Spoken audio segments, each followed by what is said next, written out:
Hello there and welcome to our Shield of the Sun video. In this video, we're going to talk about the subject of, UFOs, but also we're going to talk about it accurately. So one of the things about this subject matter, UFOs, is that often the matter of it is often hit with this thing noted as conspiracy theories. So we get a lot of that.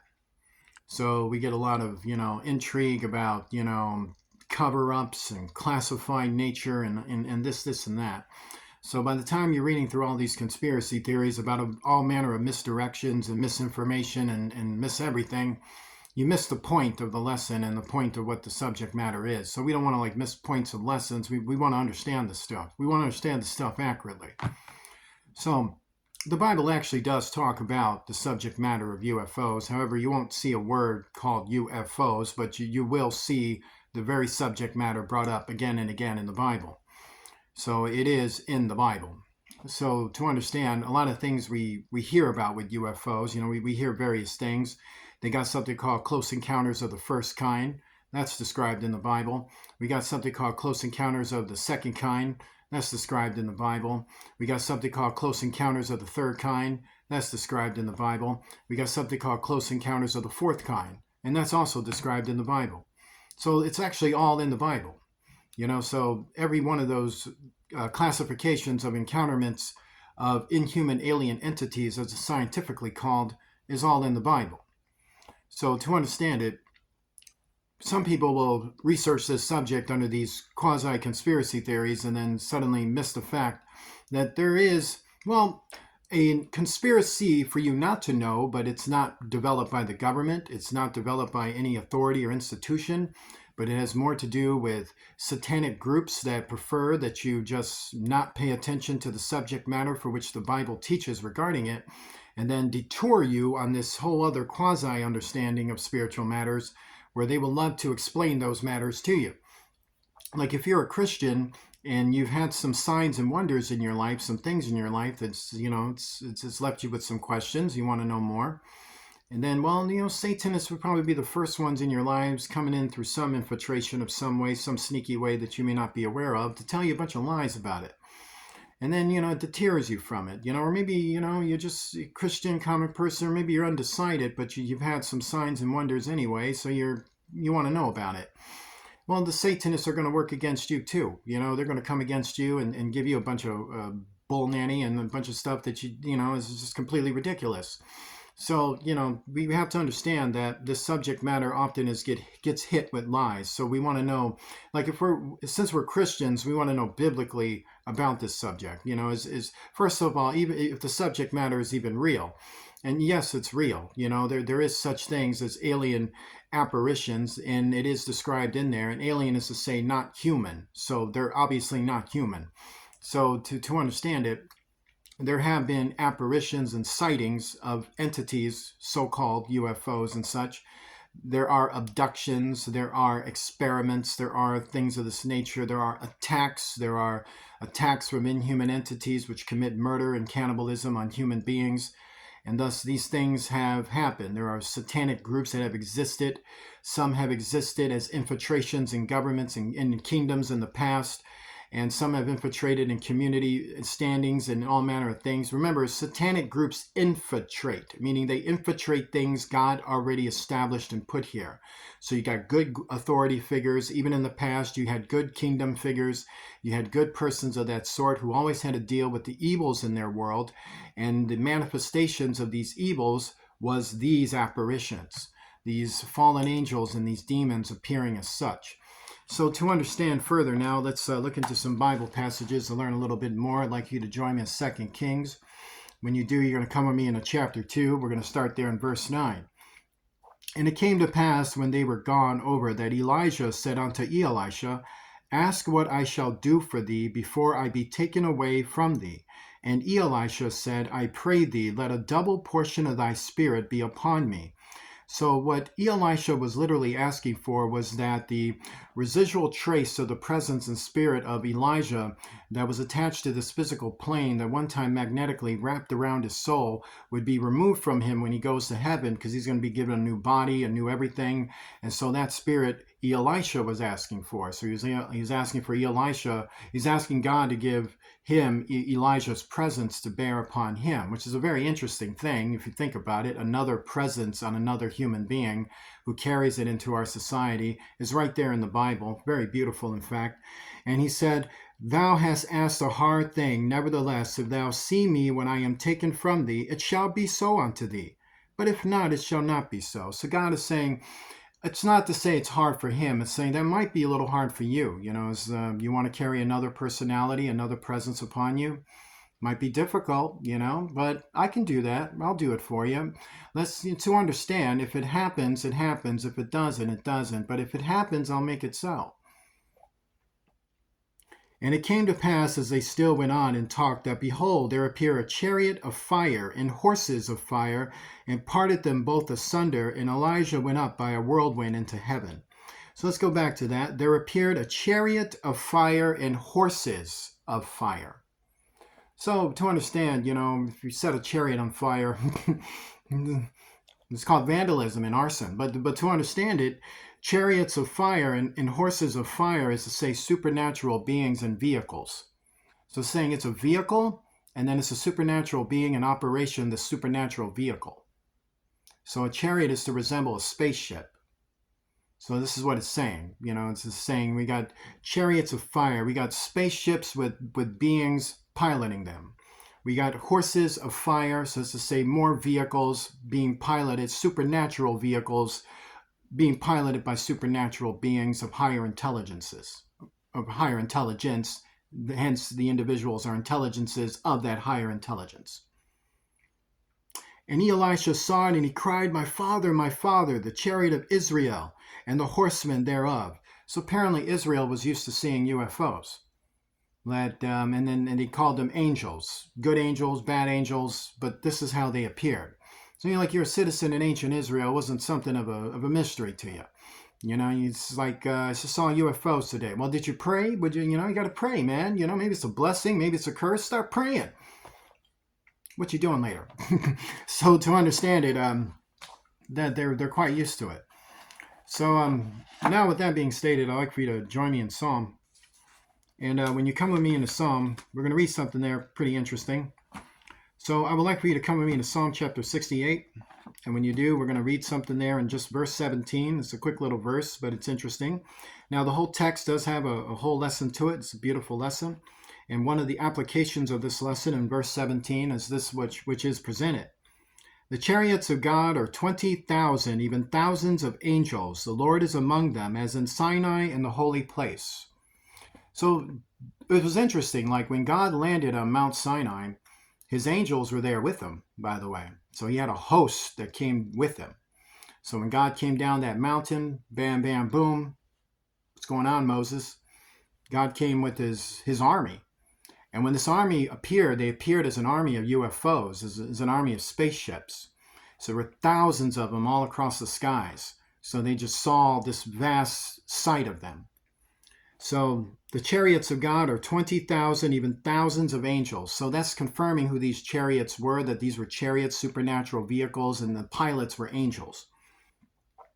"And the Lord is among them, as in Sinai in the holy place." So it's not to say God don't know about them. Like, hey, God, you ever met the UFO? I didn't know anything about that. I hadn't watched X-Files lately. And he's like, you haven't watched that, Lord? No, I haven't heard it. Is there something going on that I don't know about? Like, yeah, apparently it's UFOs and planets, and apparently it's some kind of galactic thing, and we got to question you about it. Oh, like I don't know anything about it. Like, so I don't know anything about that. Independence Day? What? I don't know anything about that. And it's not like I never saw it or created the director who created the materials, who created everything else, who put the art form together. I don't know anything about that. You know anything about that? No, apparently you don't. And apparently, you existed on another planet. You're an alien. Oh, I'm an alien now. What planet am I from? If they said some Nibiru, Planet X, some star. Oh, really? I'm from a star system. Isn't that interesting? So there's no singular intelligence governing all the mathematical computations of life and elemental goodness that you all enjoy. So how does that work? I don't know. That's the whole, I guess it's just a big giant mystery. Why don't I just light this universe on fire? Why don't we just start destroying everything if we're all confused about it? Yeah, they want to do that, but they can't, can they? No, they can't. I guess because there's a God. I kind of like the X-Files. Why don't you guys do an episode about me and tell the truth? You know, we love it. So, but it's not to knock these things. It's just to say that that's tends to be many times that certain persons will sprout some belief, take these art forms, and then applicate them, and then suddenly there's no God in the universe, and it's just a bunch of aliens.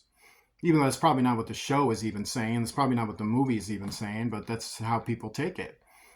And this is the New Age facet. This actually came from New Age doctrine to believe in pieces of things. You know, you got Christianity, you got the aliens, you got this belief, that belief, that belief. But the truth of the matter is that God is a God of all and knows everything and knows why this is there, that is there, this is there, that is there, why we got this, why you got that, why you got this, and I'm in charge of it all. All of it. Even the bad parts. All of it. Learn wisdom. So then we got Isaiah. Now Isaiah presents something very interesting. So I'd like you to go with me in Isaiah chapter 60. Now in the first volley of it, you know, when we read from verse 1 and we read from verse 7, we read about these prophetic events that start to take place with certain groups, certain events, and things that start to happen. And it does pertain with the future, actually. So it is about the future. And a happenstance that occurs, you know, like this happenstance is something that happens in the future, and it also happens in our time as well, meaning the signs, apparitions, but different various events, of course. So now let's look at Isaiah chapter 60. We're going to start there in verse 8. Who are these that fly as a cloud and as the doves to their windows? That's interesting, you know. It's like you got these angelic beings flying around in spaceships, and they're inside their spaceships, you know, and they got wings, you know, looking out their window. What's going on? I mean, that's Star Trek right there, you know. So they're in a starship looking out their portholes, like, oh, look at that, you know, and it's got a crew up there, maybe a captain, who knows, you know, going down there and telling them, you know, take some pictures down there. Well, it's not an exploration deal. It's more like business. We got angelic business here, you know. What's going on? So, surely the isles shall wait for me, and the ships of Taresh first, to bring thy sons from far, their silver and their gold with them, unto the name of the Lord thy God, and to the Holy One of Israel, because he hath glorified thee. So first we have this apparition of things going on, and then we got this movement of groups who are gathering their resources because they are looking to consolidate and reform themselves. So what we had is a future that was in the far future, where interdimensional doors swinging open and fallen angels and apparitions, signs, and wonders taking place. And the sons of strangers shall build up thy walls, and their kings shall minister unto thee. For in my wrath I smote them, but in my favor have I had mercy on thee. So that's to say that these demonic entities start coming into our planet, taking over regions, and then the Nephilim build up their walls, and their kings shall minister unto thee. So that's to say that human beings are forced to serve the Nephilim, and even those chosen for leadership end up in this submission-like thing with these Nephilim. And thus there are things happening there that God is quite upset about, but they have human captives among them for whom God wants mercy toward them, in a situation where these alien demonic beings are starting to exploit human beings. Therefore thy gates shall be open continually, they shall not be shut day nor night, that they may bring unto thee the forces of the Gentiles, and that their king may be brought. So to understand, this is in reference to heathenism. It's in reference to anti-humanity and in support of pro-demonic activity. And thus, for the nation and kingdom that will not serve thee shall perish, even those nations shall be utterly wasted. So in the far future, you have various groups that come out the ashes of catalysm and events, and they seek to restart nations in certain areas of the earth, where now they're being, you know, visited by UFOs and fallen angels and demons, and they're manifesting their groups to them and forcing these humans to serve them and help them. Like, can you imagine that? Like, you know, your fellow human being, your fellow neighbor needs help. Well, the fallen angel from the UFO told me not to help them. Why would you listen to them and not help your fellow man?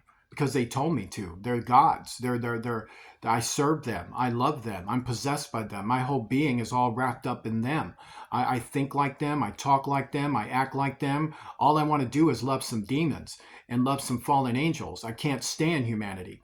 Oh my God, I hope your leaders don't think like that. Actually, they do. They taught me all about it. You know, they had visitations first. And then, well, first they were helping us organize our resources to build up our cities and restore the damages that took place. But then they came down and manifested to us and started telling us to hate certain people and hate these people, hate that people. And then they got our leaders to worship them. And then our leaders started telling us we needed to do what they said because we're going to like totally get a bunch of stuff. So we were like, okay. And so then we started doing it. And then we brought our sons, we brought our daughters to be augmented by them and to be controlled by them to serve their interests and not the interests of humanity for our protection, growth, and resource. Our protection, growth, and resource was then given over to the fallen angels who then started turning us out and turning us into that. So now I hate you. I'm possessed by something higher than you and you're beneath me. So that's why I can't like you. Are you serious? Well, yeah, I kind of am. So to understand it, what you had in the far future, in the future to come, in the centuries ahead of us, is this activity that's been described right here in Isaiah chapter 60. And, so I'd like for you to join me in Zechariah. This is another one that's interesting. So I want you to listen to this very, very carefully. Then I turned and lifted up my eyes and looked, and behold, a flying roll. That's to say a UFO. And he said unto me, What seest thou? And I answered, I see a flying roll. The length thereof is 20 cubits, and the breadth thereof 10 cubits. Then said he unto me, This is the curse that goeth forth over the face of the whole earth. So this UFO is described as a curse, that it goes over the face of the whole earth. So obviously it doesn't live here. It doesn't have origin here. It's not something here, it's like it comes from this nation. No, it doesn't. It comes from an interdimensional place, and it's now flying around the earth, and it's an enemy, and it brings spiritual curses to humanity. For every one that stealeth shall be cut off as on this side according to it, and every one that sweareth shall be cut off as on that side according to it. Now who's that about? Satanists. That's about Satanists. That's about Satanists bowing down to fallen angel spirits. So for these fallen angels to curse the earth, they need followers. They need followers to follow them. So these followers curse Christians, they curse their communities, they curse their families. They're so possessed that they're initialized by them. So therefore, that's who that's about, Satanist.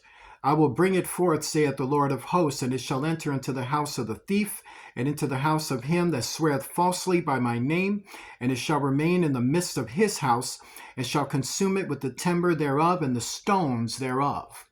Once again, it's about Satanist. Then the angel that talked with me, meaning Satanists are worshiping them, and thus these fallen angels go to liars, they go to murderers, they go to anarchists, they go to these individuals, these criminals. Then the angel that talked with me went forth and said unto me, Lift up now thy eyes, and see what is this that goeth forth. And I said, What is it? And he said, This is an ephod that goeth forth. He said, Moreover, this is their resemblance through all the earth, meaning they look like flying spaceships. They look circular, round, trying whatever. This looks like a spaceship. And behold, there was lifted up a talent of lead. That's to say, the door of the spaceship opened up.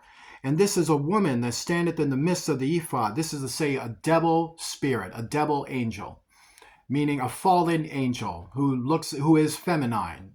So a feminine fallen angel, falsely called a goddess. This is a woman that sitteth in the midst of the ephod. So this false goddess, this sickening fallen angel, who should have been serving God, but lost her post because she's a devil, so screw her. She just, meaning not in a good way. So to understand it, she is the one flying the spaceship. This devil flying the spaceship. And he said, This is wickedness. And he cast it into the midst of the ephod, and he cast a weight of lead upon the mouth thereof. So what happened is God said, you see this fallen angel spirit? Yeah, this is sick. This is evil. Very, very evil. Do not get inside this ship. Do not worship this ship. This is all. And if you see something like this, start praying. It might just grab you, stick you in there, and start eating you. So let's shut this down. Let's get rid of this because this is evil. Then lifted I up my eyes and looked, and behold, there came out 2 women, meaning 2 more fallen angels who were feminine. And the wind was in their wings, for they had wings like the wings of a stork, and they lifted up the ephod between the earth and the heaven. So these feminine fallen angels take this spaceship. So now they're going to fly it somewhere. Then said I to the angel that talked with me, Rather do these bear the ephod. And he said unto me, To build a house in the land of Shinar, and it shall be established and set there upon her own base. Now notice it just says the land of Shinar. It doesn't say a government or an installation or an institution or, let's hide this thing in a box. That's not what it says. It just says we're taking it to this land over here. The land is in Shinar. So a base has been built for it. It doesn't say that governments and authority and institutions built it. It already told you who built it. It already told you who's worshiping it. What did it say prior? It shall enter into the house of the thief, meaning the Satanists built it. It shall enter into the house that sweareth falsely, meaning somebody might claim, oh no, the government told me to build this. Did the government tell you to build this secret installation down in the middle of nowhere that nobody knows about? And actually no one really doesn't know about it because there's so many conspiracy theories that makes you look over here, that makes you look over there. Like you look over in Nevada, you look over in New Mexico, you look over in Washington, D.C., you look over all these places, but you don't look in these other places where it actually could be. And this is where they're actually at. And this is where they actually land. And this is where they're actually hiding. And it's these Satanists on earth who build private areas, who gain lands, and then gain their own personal security, and then conjure these demons, and these spaceships come down on their lands, and then they hide on their own property. And then every now and then they rise up from these properties or rise up from these energy places that have been cursed to hold their magnetic fusionation presence, their spears to our worlds, so they could come out and do all manner of things. And these Satanists have to continue to do murderous rituals to keep the energy flowing so these demons can stay here and continue to work deception upon mankind. That's the truth about it. So it's got nothing to do with your governments.